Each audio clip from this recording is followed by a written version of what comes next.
بسم اللہ الرحمن الرحیم۔ ناظرین السلام علیکم، ویلکم ٹو علم سٹوری ٹی وی۔ آپ سے گزارش ہے کہ اگر آپ ہمارے چینل پر نئے ہیں تو چینل کو سبسکرائب کریں۔ پیارے دوستو، سہارنپور گاؤں شہر سے تقریباً 80 میل دور آباد تھا۔ یہ گاؤں بہت ہی سرسبز اور شاداب تھا۔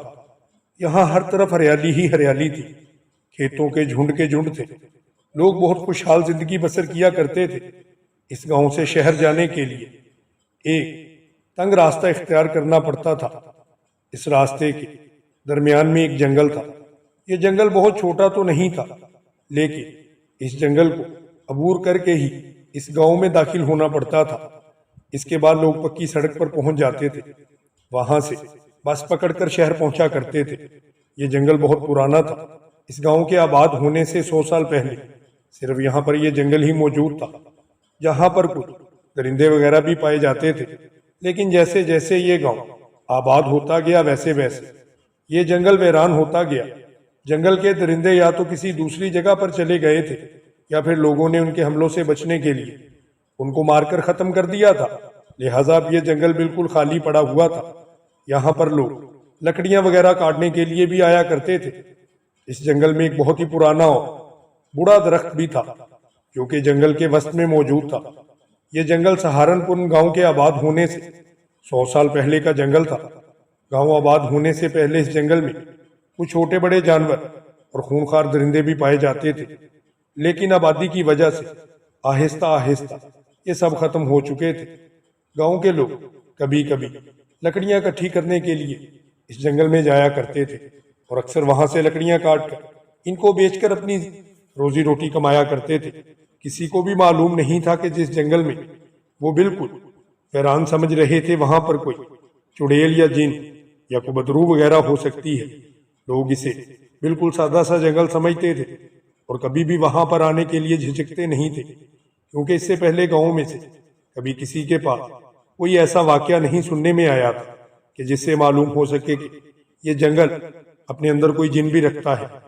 اس جن کا گھر جنگل کے سب سے پرانے اور بڑے درخت پر تھا۔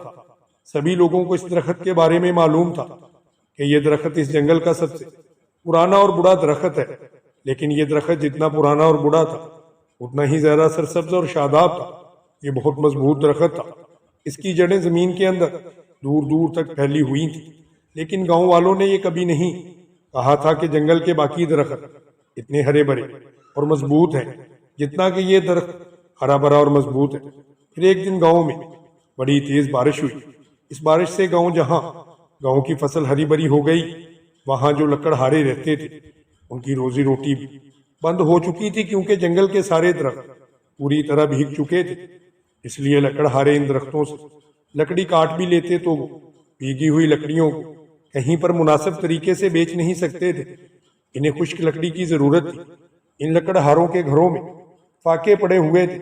پھر ان لکڑہاروں میں سے ایک لکڑہار جنگل میں یہ سوچ کر گیا کہ شاید وہاں پر اسے کوئی سوکھی ہوئی لکڑیاں مل جائیں، پھر وہ انہیں اکٹھی کر کے بیچ کر اپنے گھر کھانے پینے کے لیے کچھ چیزیں خرید سکے گا۔ یہ لکڑہارا جنگل میں پہنچ گیا، لیکن کہیں بھی سوکھی لکڑیاں نظر نہ آئی۔ ہر جگہ وہ سوکھی لکڑیوں کی تلاش میں مارا پھرتا رہا، لیکن اسے لکڑیاں کہیں نہیں ملی۔ پھر اچانک لکڑہارے کی نظر ایک بہت بڑے درخت پر پڑی۔ یہ وہی بڑا درخت تھا جس پر ایک جن کا گھر آباد تھا۔ لکڑہارا دیکھتا ہے کہ اس درخت کی شاخیں سوکھی ہوئی ہیں۔ لکڑہارا اس درخت کے پاس جا کر اسے ہاتھ لگا کر چیک کرتا ہے تو حیران رہ جاتا ہے کہ اس درخت کی لکڑیاں بالکل سوکھی ہوئی ہیں۔ وہ بہت خوش ہوا اور آخرکار اسے ایک درخت مل ہی گیا تھا جہاں سے وہ سوکھی لکڑیوں کو اکٹھا کر سکتا تھا۔ لہٰذا وہ اپنا کلہڑا اٹھا کر ایک شاخ کو کاٹنے لگا۔ ابھی لکڑہارا اور درخت کی شاخ کو کاٹنے میں ہی مصروف تھا کہ اسے کسی کی آواز سنائی دی جو اسے کہہ رہا ہو کہ اس درخت کی شاخ کو ایسے مت کاٹو اور یہاں سے چلے جاؤ۔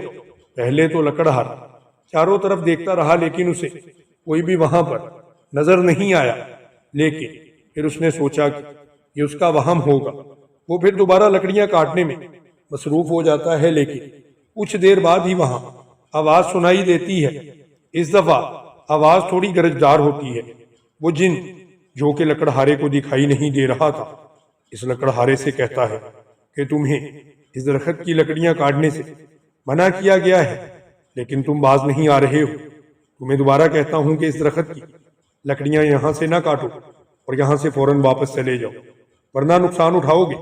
اس دفعہ لکڑہارا تھوڑا سا پریشان ہوا اور جنگل میں چاروں طرف نظر دوڑا کر دیکھا، لیکن اسے وہاں پر کوئی نظر نہیں آیا۔ لکڑہارے نے دوبارہ سوچا کہ شاید بھوک اور پیاس کی وجہ سے اس کا وہم ہے۔ اسے ایسے محسوس ہو رہا ہے جیسے اس سے کوئی بات کر رہا ہے اور اسے ڈرانے کی کوشش کر رہا ہے، لہٰذا وہ دوبارہ اپنے کام میں مشغول ہو گیا اور درخت سے بہت ساری لکڑیاں کاٹ کر لے جانے لگا، جنہیں بیچ کر اپنے گھر میں کھانے پینے کی چیزوں کا انتظام کر سکے۔ جب وہ لکڑہارا اتنی ساری لکڑیاں اکٹھی کر کے گاؤں میں داخل ہو رہا تھا تو راستے میں اس کا ایک دوست جو لکڑہارا ہی تھا اس سے پوچھتا ہے کہ ایسے موسم میں تمہیں جنگل سے خشک لکڑیاں بھلا کہاں سے مل سکتی ہیں؟ لکڑہارے نے اپنے دوست کو بتایا کہ جنگل کے درمیان ایک بہت ہی بڑا درخت ہے، اس کی لکڑیاں بالکل خشک ہیں، وہ ذرا سی بارش سے بھی بھیگی ہوئی نہیں ہیں۔ لکڑہارے کا دوست یہ سن کر پریشان ہوا۔ اس نے اس سے کہا کہ یہ کیسے ہو سکتا ہے، کتنی تیز بارش ہونے کے باوجود وہ سوکھا رہ گیا ہے؟ لیکن لکڑہارا اپنے دوسرے دوست لکڑہارے سے کہتا ہے کہ میں تم سے جھوٹ نہیں بول رہا، یہ بالکل سچ ہے، میں یہ لکڑیاں وہیں سے لے کر آ رہا ہوں۔ اس لکڑہارے کا دوست اسے کہنے لگا کہ اگر یہ بات ہے تو میں بھی وہاں پر لکڑیاں لینے کے لیے چلا جاتا ہوں تاکہ اس کو بیچ کے اپنے گھر کے کھانے پینے کا انتظام کر سکوں۔ لہٰذا لکڑہارے کا وہ دوست فوری طور پر جنگل میں جاتا ہے اور اسی درخت کی لکڑیوں کو کاٹنا شروع کر دیتا ہے۔ اس لکڑہارے کو بھی جن بار بار درخت کی لکڑیاں کاٹنے سے منع کرتا ہے، لیکن یہ لکڑہارا بھی اس کی باتوں پر دھیان نہیں دیتا اور اپنے کام میں اسی طرح سے مشغول رہتا ہے۔ اسی طرح کرتے کرتے گاؤں کے تقریباً سبھی لکڑہارے باری باری اس جنگل میں جاتے اور اس درخت کی لکڑیاں کاٹ کر واپس اپنے گھر کو لے آتے۔ اسی طرح بار بار لکڑیاں کاٹنے کی وجہ سے درخت کے تمام شاخیں کٹ گئیں اور وہ ایک گنجا سا درخت بن گیا۔ اس درخت پر رہنے والا جن جو کہ پہلے ہی بے گھر ہو چکا تھا، جن کو اس گاؤں کے لوگوں پر سخت غصہ آیا، وہ ان سے انتقام لینے کی اپنے دل میں ٹھان لیتا ہے۔ پھر ایک دن وہ جن اس گاؤں میں داخل ہو جاتا ہے جس میں سب سے پہلے لوگوں نے اس پہ حملہ کیا تھا۔ وہ لوگوں سے بدلہ لینے کے لیے اپنے درخت کا ان کی فصلوں پر حملہ کر دیتا ہے۔ ایک دن جب گاؤں کے سبھی لوگ اپنے کھیتوں میں کام کر کے واپس جاتے ہیں تو یہ جن ان کھیتوں میں گھس کر سب کھیتوں کو تباہ و برباد کر دیتا ہے۔ پھر جب اگلے دن گاؤں کے لوگ اپنے اپنے کھیتوں میں جاتے ہیں تو کھیتوں کی یہ حالت دیکھ بہت ہی پریشان ہو جاتے ہیں۔ وہ سوچنے لگتے ہیں کہ ابھی کل تو یہ کھیت بالکل اچھے بھلے تھے، پھر راتوں رات بھلا انہیں کون تباہ کر کے واپس چلا گیا۔ پورے گاؤں میں بحران سا مچ جاتا ہے، ہر کوئی ایک دوسرے پر الزام لگا رہا ہوتا ہے۔ پھر گاؤں کا ذمہ دار ایک پنچایت بلاتا ہے جس میں یہ سب لوگ آتے ہیں اور اپنے کھیتوں کے متعلق بتاتے ہیں۔ ذمہ دار بہت پریشان ہوتا ہے، آخر تم سب کو کھیتوں کو کس نے تباہ کر دیا ہے؟ گاؤں کے سبھی لوگ اس دوسرے پر الزام لگاتے ہیں۔ ایک گاؤں والا کہتا ہے کہ میرا ہمسایہ مجھ سے جلتا ہے کیونکہ پچھلی فصل میرے سے اس کی کم ہوئی تھی، اس لیے اس نے ایسا کیا، اس لیے میرے کھیت کو تباہ کر دیا گیا۔ تو اس کا ہمسایہ تل ملا کر بولتا ہے کہ اگر تم میرے کھیت کو تباہ کر چکے ہو تو بتاؤ کہ میرے کھیت کو پھر کس نے تباہ کیا ہے؟ اگر تم نے نہیں اس کو کیا تو اس طرح ہر کوئی ایک دوسرے پر الزام لگاتا ہے، لیکن کوئی فیصلہ نہیں ہو سکتا۔ تمام لوگ اپنے گھروں کو واپس چلے جاتے ہیں۔ ذمہ دار کہتا ہے کہ تم لوگ جا کر اپنے اپنے کھیتوں کو تیار کرو، پھر اس کے بعد دیکھا جائے گا۔ اب ان کے گھروں میں کھانے پینے کے لیے کچھ بھی نہیں بچا تھا۔ پاکوں کے دن آ جاتے ہیں، لوگ دوبارہ اپنے اپنے کھیتوں میں مل کر فصلیں اگاتے ہیں۔ ان کھیتوں کو تیار کرنے میں گاؤں کے لوگوں کو بہت سارا وقت لگ جاتا ہے۔ یہ دن لوگوں پر بہت گراں گزرتے ہیں۔ وہ دل ہی دل میں شخص کو برا بھلا کہتے ہیں جس نے ان کے کھیتوں کو تباہ کر دیا تھا۔ پھر ایک دفعہ دوبارہ اس گاؤں پر ایک آفت ٹوٹ پڑتی ہے۔ ہوتا یوں ہے کہ جب تمام گاؤں کے لوگ اپنے اپنے کاموں پر چلے جاتے ہیں، ان کی عورتیں بھی اپنے کاموں میں مصروف ہو جاتی ہیں، تو ایک مصیبت ان کے گاؤں کے دروازوں پر دستک دیتی ہے۔ وہ یہ کہ گاؤں کے نزدیک ایک ندی بہہ رہی ہوتی ہے۔ اچانک اس ندی کے پانی میں اضافہ ہونا شروع ہو جاتا ہے۔ پھر ایک وقت آتا ہے کہ ندی کا پانی ندی سے باہر نکلنا شروع ہو جاتا ہے اور پھر ایک بہت بڑے ریت کی صورت اختیار کر لیتا ہے۔ گاؤں کے جو لوگ باہر کھیتوں میں کام کر رہے ہوتے ہیں، ان کی نظر میں پانی کی اس بڑے ریلے پر پڑتی ہے تو وہ خوفزدہ ہو جاتے ہیں اور بھاگتے ہوئے اپنے گھروں میں آتے ہیں، اور آتے ہی اپنے بیوی بچوں کو ساتھ لے کر اپنے گھروں سے باہر نکل جاتے ہیں اور ایک اونچی جگہ پر چلے جاتے ہیں۔ پانی کا یہ ریلا گاؤں کے سبھی گھروں اور کھیتوں کو تباہ کر کے آگے گزر جاتا ہے۔ یہ صورتحال دیکھ کر گاؤں کے لوگ رونا پیٹنا شروع کر دیتے ہیں۔ ان کی سمجھ میں نہیں آ رہا تھا آخر یہ اتنا بڑا پانی کا ریلا کہاں سے آ چکا ہے۔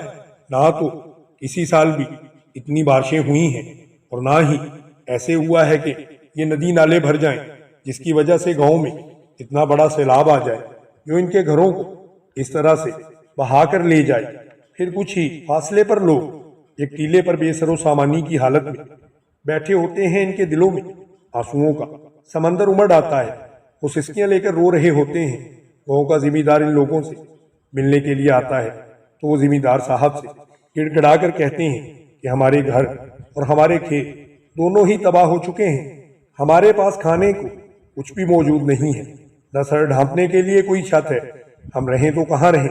ذمہ دار ان سے پوچھتا ہے آخر یہ پانی اس گاؤں میں آیا کہاں سے ہے؟ گاؤں والے کہتے ہیں کہ ہم تو کھیتوں میں کام کر رہے تھے، ہمیں نہیں پتا کہ یہ کہاں سے پانی کا اتنا بڑا ریلا آ کر ہمارے گھروں کو تباہ کر گیا۔ ہماری چھتیں ٹوٹ چکی ہیں اور چھتیں جو ٹوٹی نہیں ہیں وہ بہت کمزور ہو چکی ہیں، نہ ہمارے پاس پیسے ہیں کہ ان چھتوں کو مرمت کرا سکیں۔ ذمہ دار ان سب گاؤں والوں سے کہتا ہے کہ تم گھبراؤ مت، میں کوشش کرتا ہوں کہ میں حکومت کی طرف سے تمہیں کچھ امداد دلا سکوں تاکہ تم اپنے گھروں کو دوبارہ سے مرمت کرا سکو۔ گاؤں والے کچھ مطمئن ہو جاتے ہیں اور اپنے گھروں کو واپس چلے گئے۔ پھر ذمہ دار کچھ ہی دنوں میں گاؤں والوں کے لیے ضرورت کی اشیاء کا بندوبست کر دیتا ہے۔ اس طرح سے لوگ اپنے پہ آنے والی اس مصیبت کو جلد ہی بھول جاتے ہیں اور اپنے کام کاجوں میں اسی طرح سے مصروف ہو جاتے ہیں جس طرح سے پہلے تھے۔ لوگ دن رات کام کر کے اپنے کھیتوں کو ہرا بھرا کرتے ہیں اور بہت خوش ہوتے ہیں۔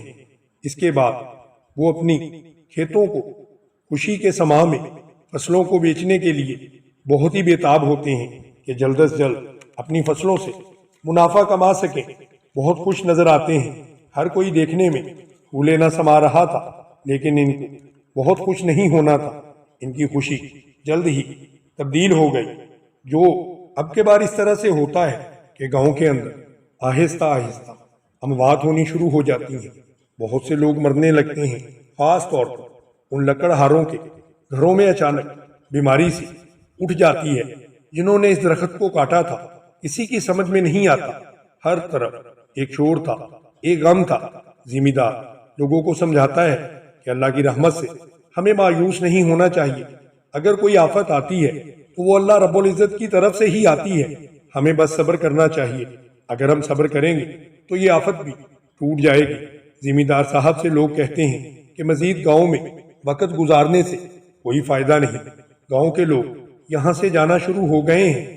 لوگوں کی زندگیاں اب خطرے میں پڑ گئی ہیں۔ ہر کوئی اچانک سے خفیہ طور پر بیمار ہو جاتا ہے، پھر جب تک وہ مرتا نہیں ہے اس کی جان بیماری سے نہیں چھوٹتی۔ ہمیں جان بچانے کے لیے یہاں سے جانا ہوگا۔ اس کے بعد ذمہ دار کہتا ہے کہ تم پریشان نہ ہو، اللہ تعالیٰ سے دعا کرو، اللہ تعالیٰ اس کا کوئی نہ کوئی حل کر دے گا۔ ذمہ دار صاحب بڑے دکھی لہجے میں یہ بات کہہ رہا ہوتا ہے کہ اب سب لوگ یہاں سے جانا چاہتے ہو تو میں تم لوگوں کو روک نہیں سکتا، کیونکہ یہ تمہارے بچوں کی زندگی کا سوال ہے۔ اس لیے جو فیصلہ تم اپنے لیے کرو گے وہ مجھ سے بہتر ہی کر سکتے ہو۔ اس کے بعد وہ گاؤں سے جانے کی تیاریاں شروع کر دیتے ہیں۔ ذمہ دار صاحب سے اجازت لے کر لوگ اپنے گھروں میں آ جاتے ہیں۔ گاؤں سے روانہ ہونے کی تیاریاں ہونے لگتی ہیں۔ وہ جن جس کی وجہ سے یہ سب کچھ ہو رہا تھا لوگوں کو ایسی حالت میں دیکھ کر خوش ہوتا ہے، کیونکہ ایسا کرنے سے اسے خوشی محسوس ہوتی تھی۔ لیکن یہ جن اس وقت ظالم اور خود غرض تھا، وہ بھی اسی وجہ سے، کیونکہ لوگوں نے اس کا گھر تباہ کر دیا تھا۔ اسے یہ احساس نہیں تھا کہ چند آدمیوں کی غلطی کی سزا وہ پورے گاؤں کو دے رہا تھا۔ اسے ایسا نہیں کرنے چاہیے تھا۔ اس کے دل میں معصوم لوگوں کے لیے بالکل بھی رحم نہیں آیا تھا۔ اسی وجہ سے گاؤں کے بہت سارے لوگ مر چکے تھے اور باقی ماندہ لوگ وہاں سے جانے کے لیے اپنے پر تول رہے تھے۔ اگلے دن جب گاؤں والے اس گاؤں کو چھوڑ کر قریبی گاؤں میں جانے کے لیے اپنا سامان باندھ کر چل پڑتے ہیں تو راستے میں ان کی ملاقات ایک بزرگ سے ہوتی ہے جس نے سبز رنگ کا چوگا پہنا ہوا ہوتا ہے۔ اس کے روشن چہرے پر سفید داڑھی ہوتی ہے۔ لوگ اس بزرگ کو دیکھ کر رک جاتے ہیں۔ بزرگ ان لوگوں کے پاس آتا ہے اور اپنی میٹھی آواز میں ان سے پوچھتا ہے، تم سب لوگ اس طرح سے اپنا سامان باندھ کر کہاں جا رہے ہو؟ ان لوگوں میں سے ایک آدمی آگے بڑھ کر بڑے افسردہ لہجے میں کہتا ہے کہ بابا جی، ہم لوگ سہارنپور گاؤں کے رہنے والے ہیں۔ اس گاؤں میں بڑی خوشحال زندگی بسر کرتے تھے، لیکن ہم پر آفات کا نہ ٹوٹنے والا سلسلہ شروع ہو چکا ہے۔ اسی وجہ سے ہم اپنے گاؤں کو چھوڑ کر کسی قریبی آبادی میں جانے لگے ہیں تاکہ وہاں پر سکون سے زندگی گزار سکے۔ یہاں پر ہمارا رہنا بہت ہی مشکل ہو گیا ہے، پھر اس کے بعد ہم کبھی اسی گاؤں میں واپس نہیں آئیں گے۔ اس بزرگ نے کہا کہ یہ جو آفت آپ پر آ رہی ہے، میں اس آفت کو آپ لوگوں سے دور کر دوں گا جو کافی عرصے سے آپ لوگوں کے گاؤں میں آ بسی ہے۔ لوگ بڑی حیرانگی سے اس بزرگ کی طرف دیکھنے لگے اور ان سے کہنے لگے کہ بابا جی، ہماری لاکھ کوششوں سے اس بیماری نے ہمارے بچوں کا پیچھا نہیں چھوڑا۔ ہمارے لوگ مرنا شروع ہو گئے ہیں۔ عجیب قسم کی بیماری ہے، پتہ نہیں اس کی وجہ کیا ہے، کون اس بیماری کو اس طرح سے پھیلا رہا ہے۔ حالانکہ ارد گرد کے علاقوں میں یہ بیماری بالکل نہیں پھیل رہی، بلکہ ایسے لگتا ہے جیسے کوئی اس بیماری کے جراثیم یہاں پر پھیلا رہا ہو۔ جب لوگ یہ بات بزرگ کی زبانی سنتے ہیں تو حیران و پریشان ہو جاتے ہیں کہ کوئی اس بیماری کو کس طرح سے پھیلا سکتا ہے۔ بزرگ کہتے ہیں کہ بچوں، میری بات سنو، ایسا کوئی شخص ہو سکتا ہے جو یہ بیماری تمہارے گاؤں میں پھیلا رہا ہو۔ یہ بات درست ہے کہ ہر اچھا برا اللہ تعالیٰ کی طرف سے ہوتا ہے۔ اللہ کی اجازت کے بغیر نہ تو کوئی بیماری پھیلتی ہے اور نہ ہی کوئی مرتا ہے، لیکن کچھ لوگ اس بیماری کو پھیلانے کی وجہ بن سکتے ہیں۔ بزرگ نے مسکراتے ہوئے گاؤں والا سے کہا کہ میرے ساتھ اپنے واپس گاؤں میں چلو، میں تم سب کو بتاؤں گا کہ تم سب لوگوں کے ساتھ اب تک جو کچھ ہوا ہے وہ کسی اور وجہ سے ہوا ہے۔ اس کے بعد وہ بزرگ کی بات مان کر گاؤں والے واپس چلے جاتے ہیں۔ گاؤں پہنچ کر بزرگ سب لوگوں سے کہتے ہیں کہ ایک دائرے کی شکل میں کھڑے ہو جاؤ۔ لوگ ایسا ہی کرتے ہیں۔ پھر بزرگ اپنے منہ میں کچھ قرآنی آیات پڑھتے ہیں۔ ان آیات سے پڑھنے کے بعد گاؤں میں کچھ عجیب و غریب آوازیں آنا شروع ہو جاتی ہیں، جن کو سن کر گاؤں والے کچھ گھبراتے ہیں۔ بزرگ بابا ان سے کہتے ہیں کہ تم بالکل گھبراؤ مت، تمہیں کوئی نقصان نہیں پہنچے گا۔ آہستہ آہستہ آوازیں تیز ہوتی گئی، پھر اچانک ایک دھماکہ سا ہوا۔ جب دھواں ختم ہوا تو لوگوں نے دیکھا کہ ان کے درمیان بزرگ بابا کے سامنے ایک دیو قامت جن کھڑا ہے۔ پہلے تو لوگ اس جن کو دیکھ کر بہت خوف زدہ ہو گئے۔ سب کو یاد آیا کہ بزرگ بابا نے کہا تھا کہ ان کے ہوتے ہوئے کسی کو نقصان نہیں پہنچے گا، اس لیے لوگ اپنی جگہ سے مطمئن کھڑے رہے اور ہلے نہیں۔ پھر جن بزرگ بابا کی طرف گھور کر دیکھنے لگا اور گرجدار آواز میں کہنے لگا کہ تم نے مجھے یہاں کیوں بلایا؟ بزرگ بابا جن سے کہتے ہیں کیا تم نے جانتے ہو کہ میں نے تمہیں یہاں پر کیوں بلوایا ہے؟ جن کہتا ہے کہ ہاں، میں جانتا ہوں کہ تم نے مجھے کیوں بلایا ہے، لیکن میں نے جو کچھ بھی کیا یہ میرا ایک انتقام تھا۔ جن کی یہ بات سن کر گاؤں والے حیران و پریشان ہو جاتے ہیں۔ انہوں نے کہا کہ انہوں نے جن کا کیا بگاڑا ہے، وہ ہم سب سے کیسا انتقام لے رہا ہے؟ پھر بزرگ بابا جن سے کہنے لگے کہ میں سب کچھ جانتا ہوں، میں نے تمہارا کیا بگاڑا ہے، لیکن تم زبان سے بتاؤ کہ تمہارا لوگوں نے کیا بگاڑا تھا۔ پھر جن ان سب گاؤں والوں کو گھور کر دیکھنے لگا اور ان کی طرف اشارہ کر کے بتانے لگا کہ ان لوگوں نے کس طرح سے اسے تنگ کیا۔ اسے غصہ آ گیا، پھر اس نے ان لکڑہاروں سے انتقام لینے کی ٹھان لی۔ لوگ یہ بات سن کر حیران و پریشان رہ گئے کہ گاؤں کے یہ لکڑہار اس جن کو گھر سے بے گھر کیسے کر سکتے ہیں۔ جن پھر بولا ان لکڑہاروں نے میرے درخت کی تمام لکڑیاں کاٹ لی جہاں میں رہتا تھا۔ میں نے ہر بار ہر آنے والے لکڑہارے کو لکڑیاں کاٹنے سے منع بھی کیا تھا، لیکن ان میں سے کسی نے بھی میری بات کو نہیں سنا اور سارے درخت کو کاٹ دیا۔ پھر میں گھر سے بے گھر ہو گیا۔ اب تم لوگ ہی بتاؤ، جس گھر میں صدیوں سے رہ رہا تھا وہ گھر اچانک مجھ سے چھن جائے تو مجھے کیا غصہ نہیں آئے گا؟ جن کی باتیں سن کر لوگوں کو دکھ ہوا، انہیں لکڑہاروں پر بہت غصہ آیا، جن کے منع کرنے کے باوجود اس کے درخت کی ساری لکڑیاں کاٹ لی تھی۔ لیکن پھر اگلے ہی پل بزرگ بابا بولتے ہیں کہ تمہارا گھر ان لکڑہاروں نے چھینا تھا، لیکن باقی گاؤں والوں نے تمہارا کچھ نہیں بگاڑا تھا۔ تم نے سب کو تکلیفیں پہنچائی، تم نے بلا وجہ ان لوگوں کے درمیان بیماریوں کو پھیلایا، حالانکہ تم جانتے تھے یہ غلط کام ہے۔